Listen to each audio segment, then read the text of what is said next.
আমি যেই কারণে আসছি, আমি অসুস্থ, কিছু কিছু সাংবাদিক খবর পেয়েছে, আমি এখানে আসছি।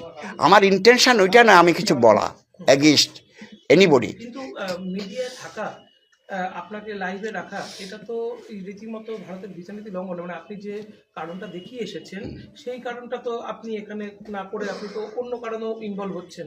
এটা কি আপনার তরফ থেকে মনে হচ্ছে ঠিক? না, আমি কিন্তু এটা মনে করি না।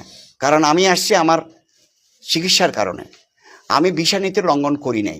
এই কারণে করি নাই কারণ ভিসাতে তো এমন কোনো লেখা নেই, আমার মেডিকেল বিষয় আছে, সেই জন্য আমার আবার আমি একজন নাগরিক হিসাবে তো আমি ভিসা পেতে পারি, বাংলাদেশের নাগরিক হিসেবে ভিসা পেতে পারে। আমাকে 5 বছরের ভিসা দিছি, আমি 5 বছরের ভিসা, আমি 5 বছর পর্যন্ত থাকতে পারি। মেডিকেল ভিসা, মেডিকেল ভিসা না, মেডিকেল ভিসা না, এবার দিয়েছে সেটা হলো আমাকে এমনি জেনারেল ভিসা, জেনারেল ভিসা, মানে যেটা আগে নেওয়া ছিল 5 ওইটা।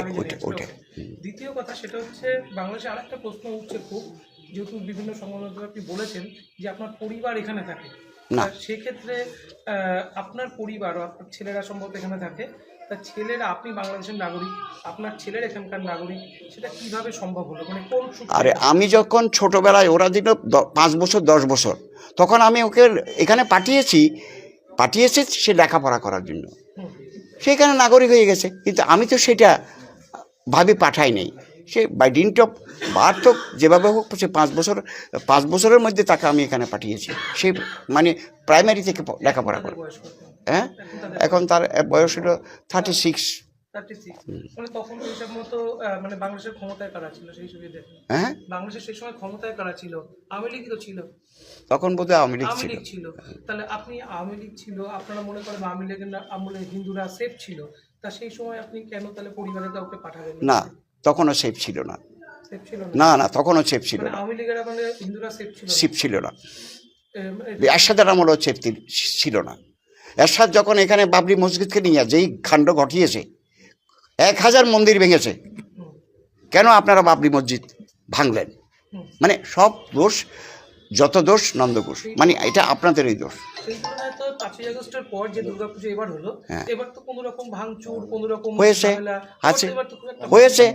আমি কয়টা দেখাবো আপনারে? হ্যাঁ হয়েছে, কয়টা দেখা? আপনারা না জেনে কথা বলবেন না। যেরকম ছিল বরিশালে যে ধরনের হামলা হয়েছে বা বিভিন্ন দেশ জুড়ে যে হামলা হয়েছে, তার তুলনায় তো কম। তার তুলনায় কম হতে পারে, কিন্তু হয়েছে তো। সুরক্ষা কিরকম পাচ্ছেন? সুরক্ষা আমি মনে করি সুরক্ষা অপ্রতুল। আরেকটা ঘটনা, আপনি তো নিজেকে মুক্তিযোদ্ধা বলছেন, তা আপনার দেশপ্রেম মুক্তিযোদ্ধা হিসেবে কোথায় গেল যখন আপনার সন্তানকে আপনি দেশের বাইরে পাঠিয়ে দিচ্ছেন? না, সেই কথাটা বলতে পারেন না। তারা বলছে যে আমার সিকিউরিটির জন্য তুমি আমাকে এখানে রাখবে না। ছোটবেলা থেকে তাদের চিন্তা, ছোটবেলা থেকে চিন্তা বিধে আমি লেখাপড়ার জন্য পাঠিয়ে দিয়েছি ওকে। 5 বছরের বাচ্চার এরকম চিন্তা ভাবনা থাকতে পারে? না, ওরা নিজেরা বলেছে আমি এখানে থাকবো না, আমি ওখানে বাইরে লেখাপড়া করবো, এরকম বলে। ভয় কাদের ছিল? ভয় ছিল আমার ছেলেদের। না, কাদের মানে কাদের ভয় পেতেন আপনি যে ছেলেদের আক্রমণ করতে পারে? করেছে, ও ছোটবেলায় করেছে। আপনি কি কোনো রাজনীতির সাথে যুক্ত? নেভার, কখনো না। আমি রাজনীতি করি না, এটা সবাই জানে। আমি তো তখন রাজনীতি করলে তো আমাকে ওই দিনেই মেরে ফেলতো। ইতিমধ্যে সমন্বয়করা সরকারের কাছে আবেদন জানিয়েছে আপনার মেডিকেল বিষয় ইমিডিয়েট ক্যান্সেল করার জন্য, কি বলবেন? ক্যান্সেল করলে দেখুন আসুক না, আইনের লড়াই হবে। 2 তারিখে আপনার কোর্টে অ্যাপিয়ার, চিন্ময় কৃষ্ণ দাসের হয়ে লড়বেন, তার আগে আপনি কতটা নিরাপদ? আমি নিজেকে নিরাপদ মনে করি এই কারণে, কারণ I have not committed any wrong or illegal act against the government of Bangladesh. আমি করি নাই, আমার সেটা কনফিডেন্স আছে। আপনি যে মানবাধিকার যে লড়াই করছেন, ভারতের কোনো সংগঠনের এখনো পর্যন্ত আপনি সাপোর্ট পেয়েছেন? না, এই যাবৎ পাইনি, কোনো পাইনি। আশা করেন?